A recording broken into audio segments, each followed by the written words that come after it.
जनप्रतिनिधि का जन्मदिन जैसा कुछ विशेष वो उनके कार्यकर्ताओं के लिए होता है। हम लोग तो यही चाहते हैं कि हमारे शुभचिंतक, हमारे समर्थक वो खुशहाल रहे, उनकी खुशी में ही हमारी खुशी। अगर वो खुश रहेंगे तो जाहिर सी बात हम लोग खुश रहेंगे। हमारा कल भी जन्मदिन हमको और परसों भी हमको जन्मदिन अपना जन्मदिन जैसा लगेगा। इसलिए हमारी जो इच्छा है, हमारी जो खुशी है वो जनता की खुशी में नहीं थी। ब्लड डोनेशन कैंप लगाया है आप जन्मदिन पर? ये जिला कमेटी के द्वारा लगाया गया है, उनका शुक्रिया और एक बढ़िया स्टेप है। क्या मैसेज है?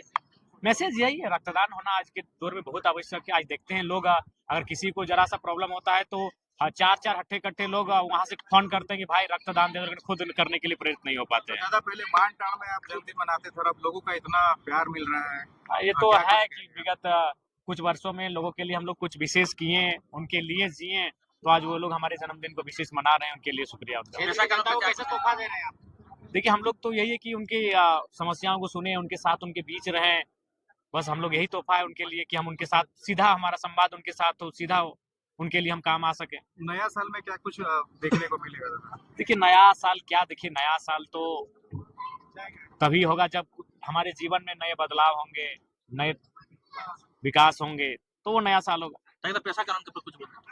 निसंदेह एक आदिवासी समाज के लिए बहुत बड़ा ये रक्षा कवच साबित होगा, बशर्ते सही तरीके से अगर उसका इम्प्लीमेंट हो पाता है। कुर्मी समुदाय के द्वारा समर्थन है पैसा कानून को? देखिए कुछ नहीं, देखिए जैसे कि मान के चलिए जब तक कुर्मी शेड्यूल में शामिल नहीं होता है उनको कहीं कहीं थोड़ा सा समस्याओं का सामना करना पड़ेगा, थोड़ा नुकसान होगा ना? हाँ निसंदेह अगर वो शेड्यूल ट्राइब की सूची में सम्मिलित नहीं रहेगा तो जाहिर सी बात है उनके जिन गाँव में उनकी आबादी 90% है, 80% है, तो उन गाँव में उनको थोड़ा समस्या का सामना करना पड़ेगा। बिहार से लाकर के नौकरी दिया जा रहा है झारखंड? नहीं, ये केवल पॉलिटिकल स्टंट था, वो केवल एक मीडिया ट्रेंड है और इसके अलावा कुछ नहीं। नहीं ऐसा इस वर्ष भी परीक्षाएं नहीं हो पाई, आप भी सोशल मीडिया में पोस्ट किए थे।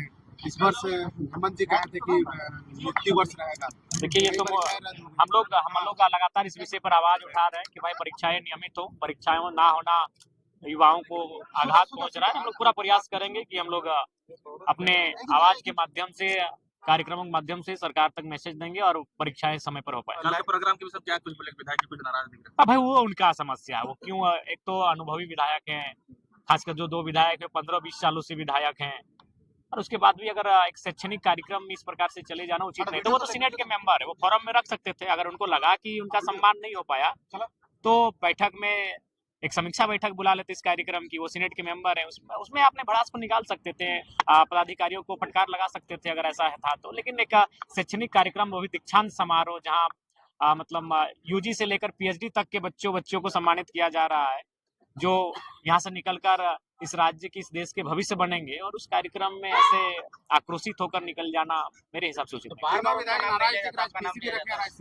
नहीं। वो सीनेट के मेंबर है। अच्छा एक बात बताइए, अगर ऐसा देखिएगा तो सबसे पहले तो हमको नाराज होना चाहिए था कि मेरा घर धनबाद, हम वहाँ का स्टूडेंट है, सीनेट में मेरा नाम नहीं, किसी विश्वविद्यालय में सीनेट में मेरा नाम नहीं। तीनों विधायक नाराज दिख रहे हैं। नहीं, यहाँ 5 विधायक सीनेट के मेंबर हैं, एक शायद जमुआ की विधायक है और एक आपका इधर इस साइड के कोई पूर्ति जी हैं, 6 विधायक है सीनेट के मेंबर है। कल के प्रोग्राम को लेकर नाराज दिख रहे हैं। अब वो उनसे पूछिए क्यों नाराज दिखे, लेकिन जहाँ हमको समझ में लगा कि नाराजगी का कारण इतना भी नहीं हो सकता कि वो कार्यक्रम को वॉकआउट करे। नाराज ठीक है, नाराजगी का नाम लेना है इसलिए नाराज नहीं, हम तो कभी सोचे नहीं थे आज मेरा नाम लेगा, क्योंकि कल प्रोटोकॉल में हम लोग थे ही नहीं। कल का जो कार्यक्रम था वो विधायकों का प्रोटोकॉल में विशेष कुछ था ही नहीं, केवल उनको अतिथि के तौर पर आमंत्रित किया गया था, ना उनको मंच में स्थान था, ना उनको संबोधन के लिए उनका नाम था, लेकिन फिर भी आए थे क्योंकि मेरा विश्वविद्यालय है। हम ये सोचकर नहीं आते कल हमको मंच मिलेगा, क्योंकि हमको पहले से ही मालूम था कि केवल वहाँ महामहिम रहेंगे और वीसी और रजिस्ट्रार रहेंगे, ये शेड्यूल हमको मिल चुका था। प्राइवेट लाइब्रेरी का चलन बढ़ गया, लेकिन बीबीएमपी में 77 करोड़ की लागत से लाइब्रेरी बनना था, जो कि अटका पड़ा हुआ है। देखिए यही तो इन लोग जानबूझ के इसीलिए हमको सीनेट का मेंबर भी नहीं बनाया है कि छात्रों के मुद्दों को हम सीधे उनके सामने रखते हैं। इसीलिए ऐसे लोगों को सीनेट के मेंबर बनाते हैं जिनको अपने व्यवसाय से फुर्सत नहीं है। अगर वो शिक्षा में है भी तो अपने निजी तौर पर उनको शिक्षा को व्यवसाय के तौर पर लेके आते हैं। तो अगर हम सीनेट के मेंबर भी बना दिए जाते तो जरूर इन सवालों को हम और मजबूती से रखते, लेकिन फिर भी आपने ये संज्ञान में हमें अधिकरण जी ने दिया है, इस पर हम लोग विषय से बात किए हैं, देखते हैं आगे क्या कार्रवाई होती है। किताब आने वाला रखा हुआ है, क्या बोले? यूनिवर्सिटी में 77 करोड़ रखा हुआ, अभी तक काम नहीं हुआ है। नहीं, इस पर जवाब जरूर मांगा जाएगा, किताब आने वाला था। बिल्कुल इस पर हम बात करते हैं।